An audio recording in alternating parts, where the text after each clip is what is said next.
भाई धर्मपत्नी का आज का एपिसोड बड़ा ही ब्लॉकबस्टर, बड़ा ही एक्साइटिंग और धमाकेदार रहा क्योंकि रवि प्रतीक्षा को लेके वहां से बाहर निकल जाता है। ठीक है। वहां से बाहर निकलने के बाद क्या होता है, रवि और प्रतीक्षा के बीच में एक रोमांटिक सा मोमेंट होता है जहाँ पे प्रतीक्षा ठोकर खा के गिरने वाली होती है। अब भाई वाइपर का बंदा देखता है कि प्रतीक्षा को लेकर रवि शायद भाग गया, तो वो सबको बताता है। वाइपर उसके लड़के पीछे पीछे आते हैं उसके, रवि के और प्रतीक्षा के। अब यहाँ पे क्या होता है, यहाँ पर वो जैसे सामने आते हैं वैसे ही यहाँ पे रवि और प्रतीक्षा के बीच में नोकझोंक चल रही थी कि जैसे प्रतीक्षा ने रवि को बचाना कि रवि ने प्रतीक्षा को। तो वो इधर उधर ढूंढ ही रहते हो, तभी रवि सीटी मार के उनको बताते कि भाई मैं इधर हूँ, आओ पकड़ो मुझे। एंड प्रतीक्षा को बोलता है कि भाई तुम सॉरी बोलो और थैंक यू बोलो कि मैं तुम्हें बचाया, और प्यार से बोलो तभी मैं इनको आने से रोकूंगा। बोले ठीक है, वो बोल देती है। तभी वो बोलती है तभी रवि बोलता है कि इस लाइन से आगे बताना, यहाँ पे मैंने लैंड वाइन बिछा रखी है। तो सब डर जाते हैं, पैर रखेंगे हो जाएंगे। प्रतीक्षा का इतना गधापन, सीरियस इतना ज्यादा गधापन, बोलते कि आपने यहाँ पे लैंड में कब बिछाई, आप जैसे हम लोग यहाँ पे आए मैं गिर गई, तो फिर आपको टाइम कब मिला कि आपने जो बिछा दी। मतलब सीरियसली हम लोग लड़कियों को समझते हैं कि भाई वो गधी है, उनके दिमाग में ये नहीं पता रहता कि कब कहाँ पे क्या बोलना है, वो बोल देती हैं लिटरली। यहाँ पे ये चीज दिखा भी दी गई। पता नहीं भाई कैसे क्या सोच के मेकर्स ने और प्रतीक्षा ने, सॉरी प्रतीक्षा लो, कृतिका सिंह ने इस बात से एग्री कर लिया कि ये सीन दिखाया जाए। दूसरी तरफ जो किंजल है वो पुलिस स्टेशन पहुंच जाती है, रवि के पेरेंट्स और आदि पुलिस स्टेशन पहुंच जाता है। और यहाँ पे भाई इन तीनों चारों के पुलिस स्टेशन पहुंचने के बाद पूरी सिचुएशन बताई जाती है, पूरी बात बताई जाती है। तभी दूसरी तरफ हमें देखने को पता चलता है कि प्रतीक्षा जाके, जो प्रतीक्षा बोलना सॉरी, हाँ, प्रतीक्षा और रवि बाइक पे बैठते हैं, बाइक चालू करते हैं, वो वहां से निकल जाते हैं। एक और तरफ है, तो तीसरी तरफ काव्या जो है, काव्या वहां से आती है, वाइपर को फेस टू फेस मिलती है, वाइपर से बात करती है, लेकिन बात कुछ बनती नहीं है, वाइपर वहां से निकल जाता है। ठीक है, और वो लगा होता है रवि का और काव्या, सॉरी, प्रतीक्षा के पीछे। दूसरी तरफ आदि और जो क्या कहते हैं, रवि के पेरेंट्स और किंजल है, वो सब ढूंढने में लग जाते हैं रवि को। अब यहाँ पर क्या होता है, रवि और प्रतीक्षा बाइक में चले जा रहे होते हैं, उनके बीच में एक रोमांटिक कन्वर्सेशन होती है कि कैसे मतलब वो एक दूसरे के साथ है और कैसे वो दोनों मतलब एक दूसरे कितने केयर कर रहे हैं एक दूसरे के लिए, जो दोनों के दिल में है वो प्यार जाग रहा है, और कैसे मतलब ये दोनों बहुत ही ज़्यादा दिन पर दिन क्लोज आते चले जा रहे हैं।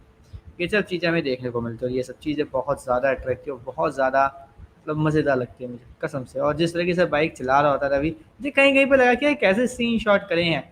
पता है भाई रवि बाइक 24 का मतलब पूरा सीन में नहीं चलाता, लेकिन आप जिस तरीके से सीन शॉट कर रहे हो, वो देख के ऐसा लग रहा है कि वो सच में चिल्ला ही नहीं रहा। पैरों में जान बिल्कुल नहीं, आराम से ऐसे बैठा हुआ, हाथों में बिल्कुल जान नहीं लग ही नहीं रहा कि वो पॉस्चर है बाइक चलाने वाला। तो वो चीज़ सबसे बड़ी गलती होगी इनको, ये चीज़ थोड़ी सी मतलब मुश्किल से 2 मिनट भी नहीं रखते आप, पूरा सीन दोबारा रीशूट हो सकता था, लेकिन नहीं किया। पता नहीं क्यों नहीं किया। बाकी भाई जिस तरीके से यहाँ पे इन लोगों के बीच में जो कन्वर्सेशन होती है बाइक पर, जिस तरीके से इन लोगों के जो फेस एक्सप्रेशन हुए, वो सब चीज़ें मुझे बहुत ज़्यादा अच्छी लगी। बहुत अच्छा ये पूरा का पूरा जो सीन था ये शूट हुआ है। बस जहाँ पे बाइक नहीं चल रही थी, स्टिल थी, और जो बैकग्राउंड में ग्रीन स्क्रीन लगा लोगों के जो ये चीज़ की गई, वो सीन सिर्फ खराब थे, बाकी सारे सीन एक नंबर के थे। अब क्या होता है भाई, बाइक है, बाइक से वो एक पीछा से में खड़े करके वो आ जाते हैं जंगल में, ताकि कोई इनको ढूंढ ढूंढ ना पाए। तभी यहाँ पे बिजली कड़कती है, प्रतीक्षा रवि को हक कर लेती है। और यहाँ पे मुझे भगवान कसम नहीं समझ में आया कि आखिर रवि और प्रतीक्षा के बीच में प्रतीक्षा कहाँ से अपने पापा को ले आती है, कहाँ से बोलती कि ऐसे मौसम में वो हम लोग बरसात में खेलते थे। क्या रीजन भाई, तुम्हारी जान खतरे में, वो पीछे तुम्हारे पड़े हुए हैं, और तुम यहाँ पे अपने पापा को याद करो अपनी जान बचाने की जगह। अपने आप को कैसे यहाँ से बचाना है, कैसे उनसे दूर भागना, अब इस बारे में बात नहीं करो, इस बारे में बात करो कि कैसे उसके पापा ऐसे बरसात के मौसम में करते थे, क्या करते थे। लाइक सीरियसली, क्या कौन सा नशा करके आज इन्होंने डायलॉग्स लिखवाए थे इनसे, जो भी डायलॉग राइटर था इस सीन का। क्या मतलब क्या था भाई, क्या बंदा खा पी के बैठा था तो उसने ऐसे डायलॉग लिखे। बिल्कुल भी सेंसलेस थे, बिल्कुल सेंसलेस थे, बिल्कुल यहाँ पे फिट ही नहीं हुए डायलॉग। यहाँ पर अगर कोई और बात होती वो ज़्यादा अच्छी लगती।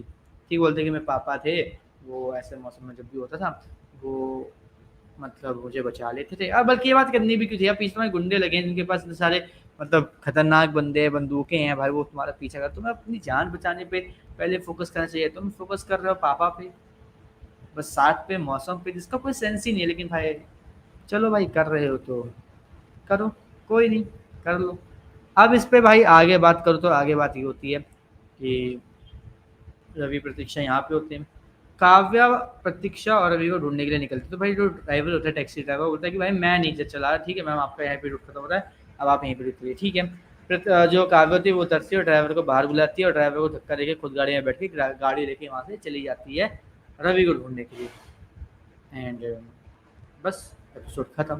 अब कल के एपिसोड में देखना इंटरेस्टिंग होगा कि क्या रवि बचता है नहीं बच पाता, क्योंकि रवि को पीटता हुआ दिखाया गया वाइपर और वाइपर के गुंडों द्वारा बहुत बुरी तरीके से। ये देखना काफ़ी ज़्यादा इंटरेस्टिंग होगा कि अब क्या होता है, क्या चीज़ें सही हो पाती नहीं हो पाती, क्या रवि बच पाएगा नहीं बच पाएगा। ये देखने के लिए मैं काफ़ी ज़्यादा एक्साइटेड हूँ। बाकी भाई आप हमें कमेंट करके ज़रूर बताएं कि आपको आज का एपिसोड कैसा लगा धर्मपत्नी का, और इसी तरीके के अपडेट से जुड़े रहने के लिए हमारे चैनल को सब्सक्राइब कर लीजिए, बेल आइकन को दबा लीजिए ताकि आपसे मिस ना हो हमारा कोई भी